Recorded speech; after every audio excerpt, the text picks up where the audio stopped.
These are stories that often go unheard, yet every one of them has the right to be shared. Magandang araw, ako si Rina at ito ang Stories of Hope and Warriors. Sa episode ngayon, Kulay ng Pag-asa. Sa susunod na 10 minuto, maririnig ninyo ang isang personal na kwento ng paggaling at ang paliwanag ng isang rehistradong art therapist kung paano pwedeng maghilom ang malikhaing gawain. Panatilihin ninyo ang pakikinig. May mga simpleng gawain din kami na pwedeng subukan sa bahay. Bago tayo magsimula, paalala lang, magkakaroon ng emosyonal na kwento sa episode.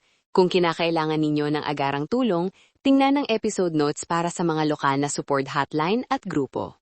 Maya, maraming salamat at sumama ka sa amin. Maaari mo bang ibahagi sa amin kung saan nagsimula ang iyong unang pagtugon sa diagnosis at paano pumasok ang sining sa kwento mo? Nangyari sa akin ang diagnosis isang umaga, parang kumunot ang buong mundo. Ang una kong naramdaman ay takot at kawalan ng kontrol. Hindi ko agad alam kung paano magsimula muli. Pero may isang araw na pumunta ako sa mesa at kumuha ng lapis at papel. Hindi ito tungkol sa ganda ng tawa, simpleng guhit lang. Pero nang tumulo ang lapis, ramdam ko na may lumalabas na mabigat sa loob ko.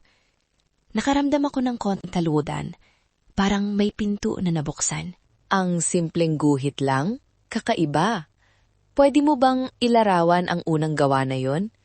Ano ang ilawa mo pagkatapos noon? Gumuhit ako ng bilog-bilog, kulay rosas at asul. Hindi ko naisip na kukunin ng sining ang pagkabahala ko, pero unti-unti naging ritual ang paggawa. Isang maliit na sketch bago ang chemo, collage ng mga paboritong larawan matapos ang check-up, at sa huli, isang kahon ng mga sulat na inilagay ko tuwing may takot. Nakita ko na sa bawat malikhaing gawa, may maliit na sandali ng pag-asa na bumabalik. Hindi biro ang paglalakbay na ito, pero para sa akin, naging kasama ang sining para tumibay. Salamat sa pag-share, Maya. Ngayon naman, kasama natin si Dr. Liza, art therapist. Dr. Liza, ano ang art therapy at paano ito naiiba sa simpleng paggawa ng sining sa bahay? Salamat, Rina. Salamat din, Maya.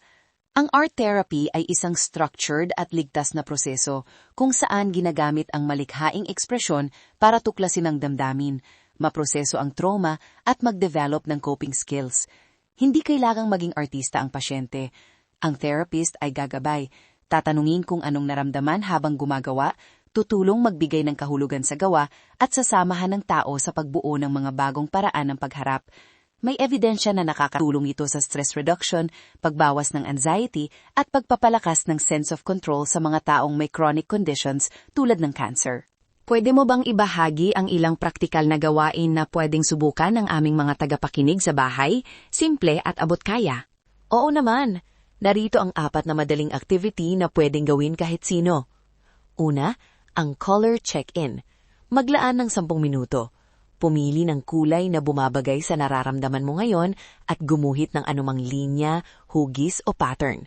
Layunin, ilabas ang damdamin nang hindi ini-evaluate ang resulta.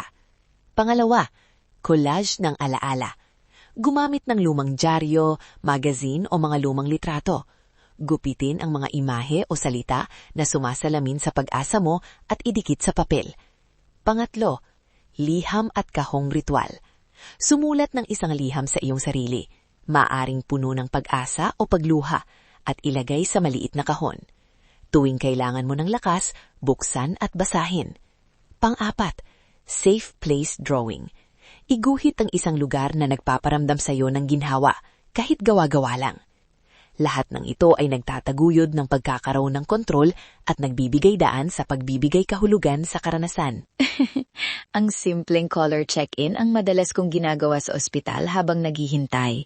Hindi ko inakala na aabot ang maliit na gawain yon sa pag-asa ko. Kapag nakikita ko ang mga kulay ko, parang nagsasabing, kaya mo pa. Maraming salamat. Ngayon, pag-usapan natin ang papel ng komunidad at stigma.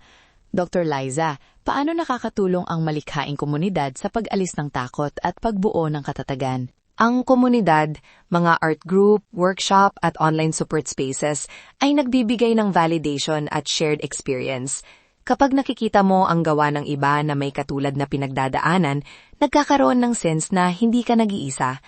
Bukod yan, ang paggawa sa grupo ay nagpo-promote ng social support, nakakatulong sa pagbawas ng isolation, at nakakapagbigay ng bagong perspective sa personal na karanasan.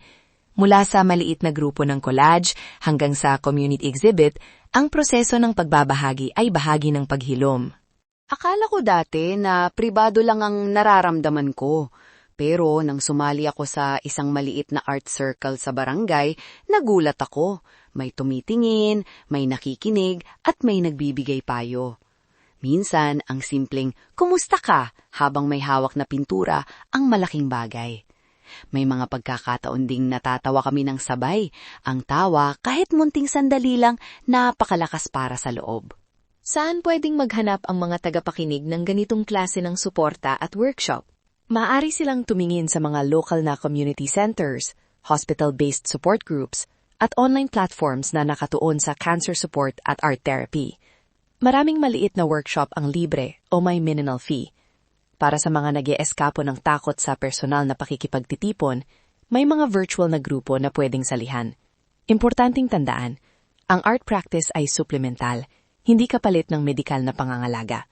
Huwag kalimutang magpa-schedule ng regular screening at follow-up. Bago tayo mag-wrap up, may malit na hamon kami para sa inyo. Subukan ang isang 10-minute nung color check-in sa araw na ito.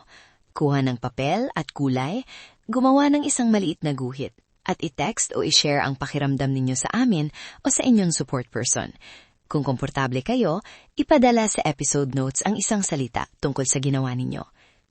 Huwag kalimutang tingnan ang episode notes para sa mga lokal na support hotlines at workshop links. Para sa mga nakikinig na nag-iisip kong may pag-asa pa, meron. Hindi laging madali, pero may mga paraan para huminga at magpatuloy. Ay, simulan sa maliit. Isang kulay, isang guhit, isang liham. At tandaan, ang paghahanap ng tulong ay lakas, hindi kahinaan. Kung kailangan ninyo ng higit na suporta, humanap ng rehistradong art therapist o support group sa inyong lugar. May mga resources sa episode notes para doon. Bilang pagtatapos, recap natin ang mga pangunahing aral. Una, ang sining ay isang ligtas na paraan para ipahayag at iproseso ang damdamin. Pangalawa, may simple at abot-kayang aktibidad na pwedeng gawin sa bahay. At pangatlo, ang komunidad at suporta ay mahalaga para bawasan ang stigma at magtibay ng loob. Kung nagustuhan ninyo ang episode na ito, mag-subscribe sa aming channel para sa higit pang kwento at resources.